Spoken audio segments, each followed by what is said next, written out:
ਤੁਸੀਂ ਨਾਸ਼ਤੇ ਕਰਨ ਦੇ ਘਰ ਆ ਬੈਠੇ ਮੁਸਲਮਾਨੀ ਕਾਹਦੀ ਆ ਤੁਹਾਡੇ ਵਿੱਚ ਤੁਹਾਨੂੰ ਤਾਂ ਮਰ ਜਾਣਾ ਚਾਹੀਦਾ ਸੀ। अस्सलाम वालेकुम नाजरीन, ज़ीशान शावेज़ एडवोकेट आपकी खिदमत में हाजिर है। पाकिस्तान के ज़िला फैसलाबाद की तहसील जड़ांवाला में एक इंतहाई काबिल मज़म्मत वाक़या पेश आया है।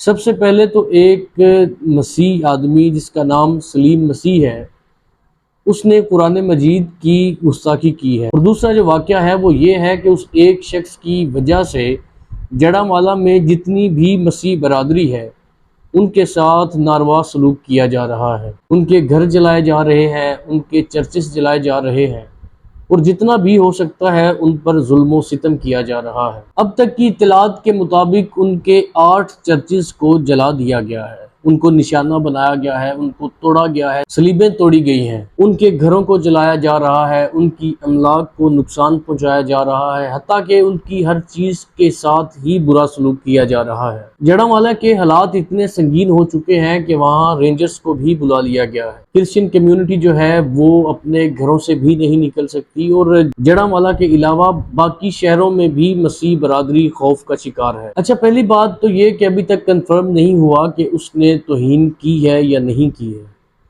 और अगर उसने की है तो ये इंतहाई काबिल मुज़म्मत वाक़या है और उसके खिलाफ सख्त से सख्त कार्रवाई होनी चाहिए। और जिसने ये गुस्ताखी की है, तौहीन की है, उसको पकड़ के कानून के मुताबिक प्रोसिक्यूट करना चाहिए। लेकिन जो मसीह बरादरी के साथ किया जा रहा है, कहाँ गए अक़लियतों के हकूक़, कहाँ गई इंसानियत? और अगर एक शख्स ने वो जुर्म किया है तो उसकी सज़ा आप पूरी कम्युनिटी को कैसे दे सकते हैं? अगर उसने हमारी जो मुक़द्दस किताब है उसकी तौहीन की है तो हम उसके जवाब में क्या कर रहे हैं? सिर्फ उस एक शख्स के खिलाफ कार्रवाई करने की बजाय हम उस पूरी कम्युनिटी के साथ जुल्म कर रहे हैं और उनके जो मुक़द्दसात हैं, उनके चर्चेस हैं, उनकी सलीबें तोड़ रहे हैं, उनके चर्चेस पर जुल्म कर रहे हैं, उनको जलाया जा रहा है। तो ये कहाँ की इंसानियत है? फिर हम कहते हैं कि हमारा जो इंटरनेशनली एक इमेज है वो अच्छा नहीं है, हमें इज़्ज़त नहीं दी जाती। जब आप ऐसी हरकतें करेंगे तो कौन आपको इज़्ज़त देगा? मैंने एक वीडियो देखी है सोशल मीडिया पर जिसमें कोई साहब है, मुझे वो आलिम तो नहीं लग रहे, तो मगर फिर भी वो ऐलान कर रहे हैं, उसमें वो मुसलमानों को इश्तियाल दिलवा रहे हैं कि हमें मर जाना चाहिए। जो हमारे साथ हुआ है तो हम खामोशी से बैठे हैं, चुप बैठे हैं, घरों में बैठे हैं, तो हमें मर जाना चाहिए, मरने का मुकाम है। अब बाहर निकलें और कुछ करें, रोड्स ब्लॉक कर दें या जो भी व्हाटएवर आप करना चाहें।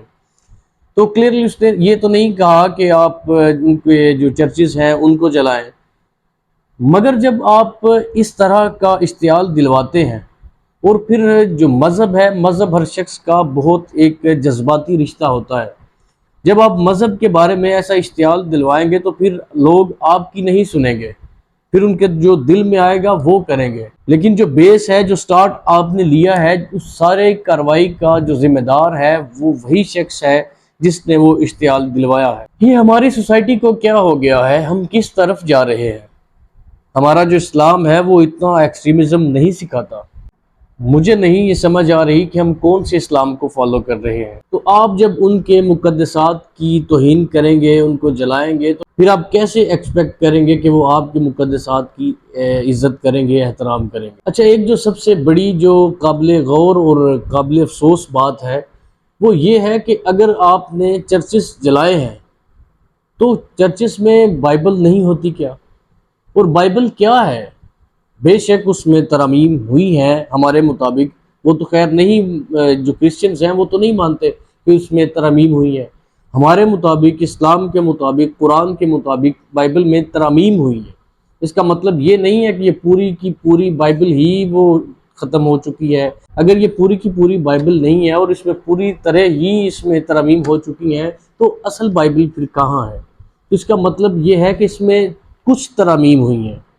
तो अगर कुछ तरमीम हुई हैं तो इसका मतलब है ये है तो बाइबल ही ना। और बाइबल कौन सी किताब है? ये कहाँ से आई है? ये जनाब ईसा अलैहिस्सलाम पर नाजिल हुई है, तो क्या ईसा अलैहिस्सलाम हमारे नबी नहीं है? तो क्या बाइबल जो है वो हमारी इल्हामी किताबों में से नहीं है? तो अगर आपने चर्च में बाइबल को जलाया है तो आप पर भी तौहीन मज़हब लगनी चाहिए अकॉर्डिंग टू इस्लाम। جو اسلامی مقدسات کی توہین ہے وہ بھی آپ پر لگنی چاہیے، کیونکہ بائبل صرف عیسائیوں کی نہیں، یہ ہماری بھی کتاب ہے، ہم بھی اس کا احترام کرتے ہیں، ہم عیسیٰ علیہ السلام کو مانتے ہیں۔ تو دوسری اس پہ کارروائی یہ ہونی چاہیے کہ نان مسلمز ہیں اور جو ایک آپ کی اقلیت ہیں، آپ نے ان کو بجائے تحفظ دینے کے ان کے ساتھ اتنا بڑا ظلم کیا ہے، ان کے جو مذہبی عقائد ہیں، مذہبی عبادت گاہیں ہیں، ان کی آپ نے توہین کی ہے، تو یہ بھی کارروائی آپ پر ہونی چاہیے۔ یقین جانیے مجھے انتہائی زیادہ دکھ ہوا ہے، ہمارا اسلام اس سب کی اجازت نہیں دیتا۔ بہت سارے ایسے واقعات ہو چکے ہیں جو بغیر ریسرچ کے، بغیر اسٹڈی کے، بغیر کسی انویسٹیگیشن کے ہم چڑھ دوڑتے ہیں، دماغ پتہ نہیں ہمارا کہاں ہے۔ اسلام تو کہتا ہے کہ تم غور و فکر کرو، سوچو، تلاش کرو، تم سوچتے کیوں نہیں، اس میں ہدایت ہے عقل والوں کے لیے، تو اس میں ہمارے لیے پھر اس میں ہدایت نہیں ہے، کیونکہ ہم عقل سے عاری لوگ ہیں، ہمارا اور عقل کا دور دور تک کوئی تعلق نہیں ہے۔ اور یہی وجوہات ہیں جن کی بنا پر جو نان مسلمز ہیں وہ اتنی ایجاداتیں کیے جا رہے ہیں، تو ہم قرآن پڑھ کر بھی اس میں سے کچھ نہیں ڈھونڈ پا رہے۔ کیوں؟ کیونکہ ہمارے پاس عقل نہیں ہے، ہم سوچتے نہیں ہیں، تدبر نہیں کرتے۔ اگر سوچتے ہوتے تو اتنے ایکسٹریمسٹ سٹیپ لینے سے پہلے ہم ضرور کچھ نہ کچھ سوچتے کہ ہم کس طرف جا رہے ہیں اور اس میں امیج کس کا خراب کر رہے ہیں۔ سب سے پہلے ہم امیج خراب کر رہے ہیں اسلام کا، اس کے بعد ہم امیج خراب کر رہے ہیں ہمارے جو ملک پاکستان کا۔ تو پھر آپ یہ کہو کہ جی ہمیں رسپیکٹ نہیں ملتی، تو کیسے رسپیکٹ ملے گی؟ خدا را کچھ ہوش کے ناخن لے، جو جرم کرتا ہے انڈیویجولی اس تک رہے، اس کے خلاف قانونی کارروائی کریں۔ تو یہ کہاں کا اصول ہے؟ آپ نے ان کو تحفظ دیا ہوا ہے، وہ اقلیتیں ہیں آپ کی، اقلیتوں کو آپ نے پروٹیکٹ کرنا ہوتا ہے۔ تو پھر ہم رونا روتے ہیں کہ جو مسلمان ہیں وہ برما میں ان کے ساتھ یہ ہو رہا ہے، فلسطین میں یہ ہو رہا ہے، انڈیا میں مسلمان محفوظ نہیں ہے۔